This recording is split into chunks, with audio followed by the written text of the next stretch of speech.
Menyambung di video sebelumnya yang saya cerita mengenai saya kemarin nonton Legend Indonesia,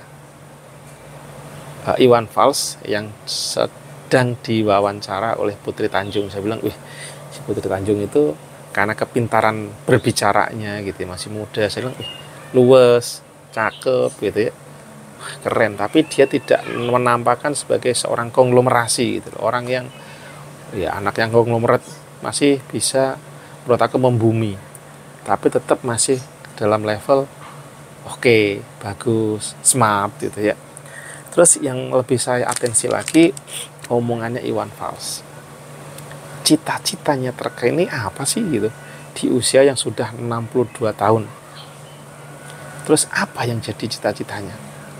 Ternyata di luar nalar saya lagi gitu teman-teman. Beliau mengomongkan adalah pada saat nanti yayasannya udah bagus, dia kan mungkin bikin yayasan OI kalau nggak salah, itu bisa running ya, kurang lebih kalau yang saya tangkap pada saat bisnisnya udah running well, dia pengen kemana aja, keliling Indonesia, keliling ke area mana saja, ketemu penggemar, ketemu orang siapapun, pemusik siapapun, dan itu nggak ada tujuan harus ke sini, tidak, jalan aja, pengen menikmati jalanan yang panjang sambil mungkin nyetir atau disetirin gitu ya, pengen melihat suasana seperti itu. Terus pengen ngelihat jalanan sambil hujan, terus dia berhenti satu area, dia main musik di sana dengan orang-orang daerahnya. Wow, yang saya jadi kepikir, pada saat ini banyak saudara-saudara kita, mungkin teman-teman kita yang tinggal di area-area tertentu yang di daerah kelihatannya miskin, kelihatannya susah. Tapi satu sisi teman-teman, seorang legend, seorang Iwan Fals justru pada saat dia sudah menapaki keberhasilan, kesuksesan, pada saat saya lihat rumahnya aja teman-teman, itu udah ada apa namanya, tempat manggung kayak lapangan besar gitu. Belum pepohonannya luar biasa, rumahnya more than one, itu luas luar biasa. Nah kita yang pengen belum punya, pengennya seperti itu bukan teman-teman? Pastinya saya pun juga bermimpi punya rumah yang, kalau rumah sih nggak perlu gede, tapi halamannya luas, udaranya segar, ada binatang-binatangnya, ada pepohonannya, sunnatullahnya ternyata seperti itu. Tetapi teman-teman, setelah pencapaian itu semua terdapat, apakah kita sebagai manusia cukup? Lah kok justru enggak. Saya perhatikan begitu, kayak seorang Iwan Fals yang siapa saya nggak kenal beliau, nyanyiannya legend, melegenda, dan saya dengar cerita-cerita uniknya gitu ya. Cuman yang saya akan garis bawahi di tadi itu, kok cita-citanya unik ya. Terus ada kayak bersinggungan dengan saya juga. Saya pun juga berpikir saya tuh pengen traveling ke around the world, seluruh dunia. Dimulai dulu dari Indonesia. Saya pengen memiliki mobil camper van yang saya kemanapun bisa tidur di situ, nggak harus sewa hotel, nginap di rumah orang, numpang gitu. Tapi saya bisa menggunakan itu, dan saya bisa, misalkan saya jalan nih kayak kemarin ke Purwokerto, saya tinggal di sana, bisa seminggu, bisa sebulan, bisa 6 bulan, sampai sebosannya. Saya ngobrol sama orang area situ, saya wawancara, saya menggali cerita-cerita mereka, saya belajar dari mereka, terus saya dokumentasikan, saya kontenin, saya dapat duit dari sana. Tetapi bukan cuma masalah duitnya, tetapi saya bisa belajar, bisa melihat keindahan semesta, bisa melihat keagungan, Masya Allah, Tuhan luar biasa, bisa menciptakan gunung-gunungnya yang berbeda, area 1, area 2, saya bisa mengerti batu Raden itu di mana, saya bisa nginep di hutannya. Wow, itu ternyata luar biasa. Pantas ke orang-orang luar sana teman-teman. Saya tuh kalau dulu suka tempat itu, saya merhatiin orang-orang bule, mereka tuh bermodal tas, sepatu, nggak punya mobil, malah nggak pakai mobilnya mungkin sewa, apapun, kemanapun mereka traveling. Sejatinya ini adalah kayak panggilan jiwa bahwa manusia dasarnya suka yang seperti itu. Tapi mungkin nggak semua juga ya, tapi kalau kayak saya sejatinya suka yang seperti itu.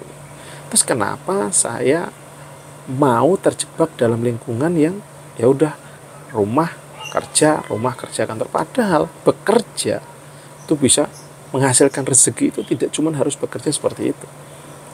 Banyak peluang yang different. Kalau dalam video sebelumnya saya tadi cuma anak-anak pada main vlog, main video, main musik, banyak donatur yang masuk. Nah kan, mereka nggak kenal, tapi seneng dengan gayanya, seneng dengan apa yang disajikan.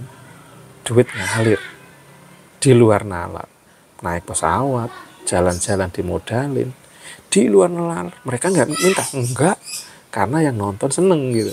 Nah, secara tidak langsung sebenarnya ini kalau secara knowledge bisa dipelajari, teman-teman. Iya ya.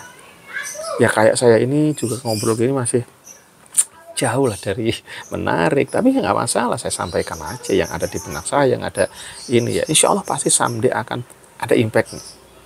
Sesuatu ibaratnya batu ditetesin air terus, tek tek tek, puluhan tahun, ribuan tahun, bolong juga tuh batu. Nah, kenapa kita manusia, dan manusia itu, saya menjalani hidup itu selalu begitu, teman-teman. Saya nggak mengerti ilmunya, nggak punya modal uangnya. Saya jalanin terus saja, sebisa saya semampu, budrek, stres, kayak ini. Dan kayak tadi sih, kembali lagi ke saya tarik ke Iwan Fals. Ternyata beliau pas menciptakan lagu, ya nggak mudah, teman-teman. Katanya ya bisa pusing, nggak bisa mikir. Kadang bikin lagu dalam hitungan menit jadi, ada bulanan, tahunan baru jadi. Nah, pada saat itu semua sudah terjadi, sudah didapatkan jadi lagu, mungkin bahagia luar biasa. Bangga, apalagi kalau masa muda katanya, wah anak muda nih, legend nih, jadi idola nih. Tapi pada saat level titik seperti saat ini, justru kembali ke bawah, melihat yang bawah, melihat jalanan. Kok bisa ya? Sedangkan orang-orang yang di bawah, yang di jalanan, mereka pengen seperti Iwan Fals. Tapi seorang Iwan Fals yang sudah tinggi, justru pengen ke bawah lagi. Merasakan kehidupan bawah, merasakan deril gunung, jalanan yang sunyi, sepi di jalanan. Loh, nah ini kan terbulak-balik, teman-teman. Jadi, kalau yang saya pahami, yang kita kejar, yang kita cita-citakan di dunia ini, wah level ini bla bla bla bla, itu suatu titik kita pun akan merasa bosan di situ. Nah, terus piye? Ya kalau kata Iwan Fals, ya hidup bukan untuk masa depan, bukan untuk kemarin, hidup untuk hidup hari ini. Katanya dia gitu. Ini saya nggak ngerti ya, itu bahasanya Iwan Fals. Mungkin maksudnya ya nggak usah takut lah masa depan seperti apa. Terus kemarin pelajaran hidup yang udah terjadi, sudah jalanin aja hidup ini dengan penuh riang gembira. Kalau dalam konsep Islam, bersyukur, apapun yang kita dapat, kita syukuri, kita jalani.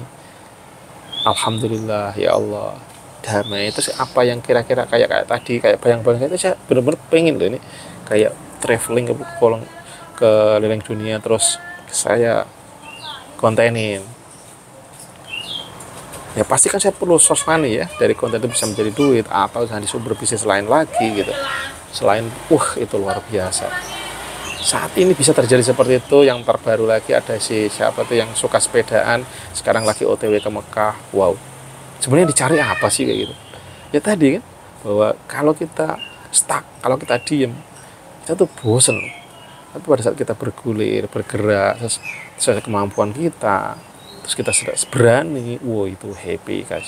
Jangan sampai kita tuh terkungkung. Hidup kita diciptakan Tuhan untuk menikmati alam semesta, tapi kita cuma satu kamar, satu place di situ aja. Sayang sekali, potensi kita sangat-sangat terbatas. Dan moga-moga anak-anak kita, teman-teman, mereka tuh bisa berkelana. Manusia sepengelana, entah itu pengelana dalam dunia bisnis, pengelana dalam dunia apapun yang mereka happy menjalaninya, dan yang pasti untuk yang bermanfaat tentunya, teman-teman. Jadi banyaklah cara yang kita bisa jalankan. Saya belajar dari Master Iwan Fals, bahwa beliau yang sudah sukses seperti itu pun justru pengen kembali ke bawah, pengen berkelana kemana, itu kayaknya membahagiakan, kata beliau. Oke teman-teman, ya ini udah agak-agak rada nggak nyambung saya ngoceh, mohon maaf. Kiranya ada kebaikan silakan diambil, ada keburukan ya dari saya. See you, assalamualaikum warahmatullahi wabarakatuh.